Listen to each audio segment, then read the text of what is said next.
92 e nós vamos até a página 94. O que você aprendeu? Rio é um curso natural de água. O rio perene tem fluxo de água contínuo e não seca. O rio temporário tem um fluxo de água no período de seca. Bacia hidrográfica é o conjunto de terras banhada por um rio principal e seus afluentes. Região hidrográfica é uma porção do território que compreende uma ou mais bacias hidrográficas. Os rios podem ser aproveitados para abastecer cidades, irrigar plantações, gerar eletricidade, transportar pessoas e mercadorias e ainda para pesca e lazer. Rios de planaltos correm em terrenos irregulares e apresentam quedas d'água. Rios de planície correm em terrenos planos e não têm quedas d'água. E cuidar dos rios garante o abastecimento da população. Nós já aprendemos tudo isso só na unidade 6, hein? E o que a Tia Mi quer que vocês façam? Atividades da página 92, 93 e 94. Tia Mi, onde é que eu vou achar essas respostas para esse tanto de pergunta? Nas páginas anteriores que nós já vimos. Se você quiser rever os vídeos aqui da plataforma das aulas de geografia, tenho certeza que vai te ajudar. Mas, assista esse vídeo também até o final, que vai ter uma explicaçãozinha que eu tenho certeza que vai te ajudar a responder. Vou ler com vocês as questões, quero que vocês respondam com respostas completas, tá bom? Letra maiúscula, ponto final e amanhã vai ter PDF aqui para você corrigir o que você aprendeu aí, viu? Vamos lá. Número 1. O que é a nascente de um rio e a foz? Olha só. Vamos voltar algumas paginazinhas aqui. Na página 88, bem no primeiro e segundo parágrafo, tem a resposta aí do que você aprendeu, hein? 2. O que é uma bacia hidrográfica e o que é uma região hidrográfica? 3. Observe o desenho da página 88. As casas que aparecem nesse desenho estão nas margens direita ou na margem esquerda do rio? Como você sabe? Página 93. 4. Observe o gráfico. Ele mostra a distribuição da água doce disponível e a distribuição da população brasileira por região. A. Qual das regiões brasileiras tem a maior disponibilidade de água doce? Tia Mi, mas como que eu vou saber? Observando o gráfico. Leia essas legendinhas que tem bem abaixo aí desses coloridinhos que você vai aprender a interpretar gráfico e vai ter nenhuma dificuldade para responder essa questão, tá bom? B. Qual é o percentual da população brasileira que vive nessa região? C. Qual das regiões tem a menor disponibilidade de água doce?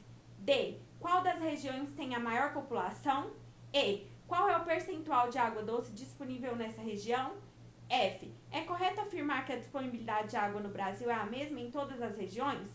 Por quê? Tia Mi, então essas aqui eu tenho que responder só analisando o gráfico? Yes. Sim. Página 94. Leia o texto e responda as perguntas. A água potável, limpa, segura e adequada é vital para a sobrevivência de todos os organismos vivos e para o funcionamento dos ecossistemas. Lembra que nós já estudamos ecossistemas, comunidades e economias. Mas a qualidade da água em todo o mundo é cada vez mais ameaçada.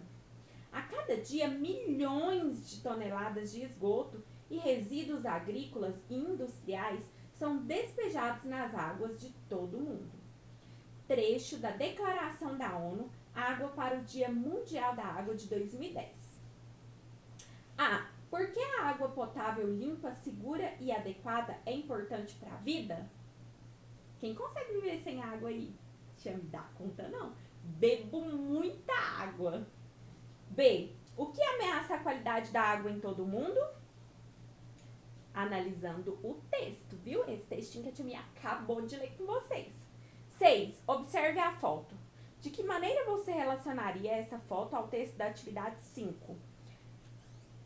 No texto da atividade 5 está falando o que ameaça a nossa água potável.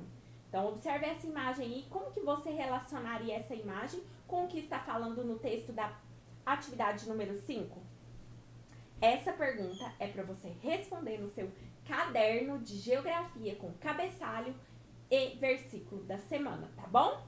Então, aí, página 92, 93 e 94. A 95 nós vamos fazer num outro dia, na nossa próxima aula de geografia. Não deixe de assistir o vídeo até o final. Boa atividade e até amanhã! O Brasil possui inúmeros rios. Os rios são compostos por água doce, e a abundância desse recurso destaca o nosso país como um dos maiores reservatórios de água do mundo. A maior parte dos rios é perene, nunca seca totalmente. As águas fluviais desaguam no mar, porém podem desaguar também em depressões no interior do continente ou se infiltrarem no solo. A hidrografia brasileira é utilizada como fonte de energia. A Bacia Hidrográfica Amazônica é a maior bacia hidrográfica do mundo. Quando entra no Brasil, passa a se chamar Solimões e, após o encontro com o Rio Negro, perto de Manaus, recebe o nome de Rio Amazonas.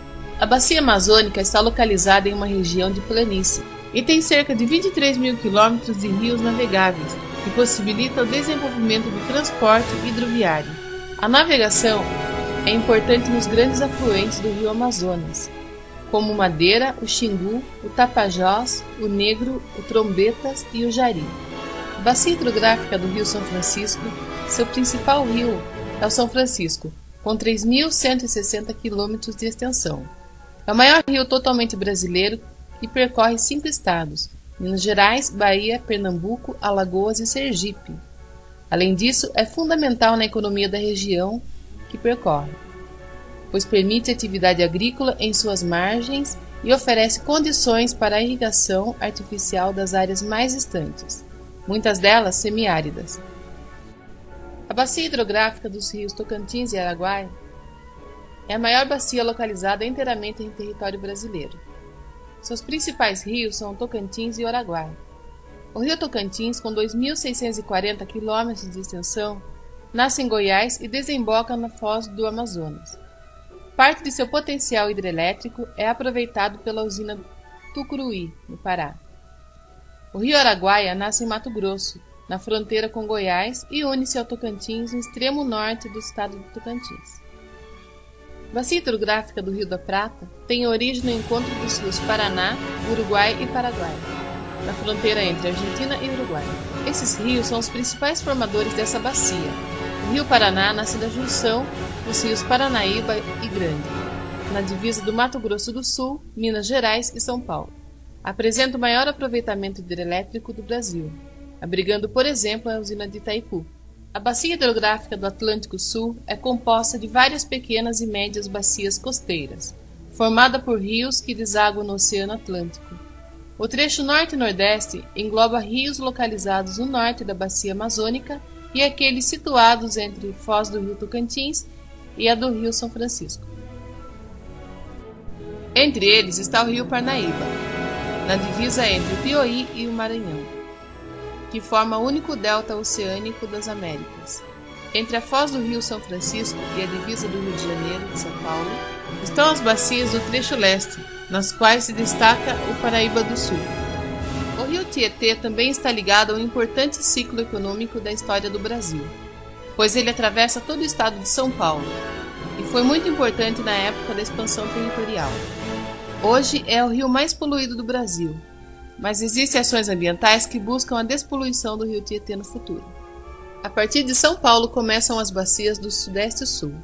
O rio mais importante é o Itajaí, no estado de Santa Catarina. Aliás, a própria extensão do rio favoreceu a ocupação dos imigrantes alemães no século XIX.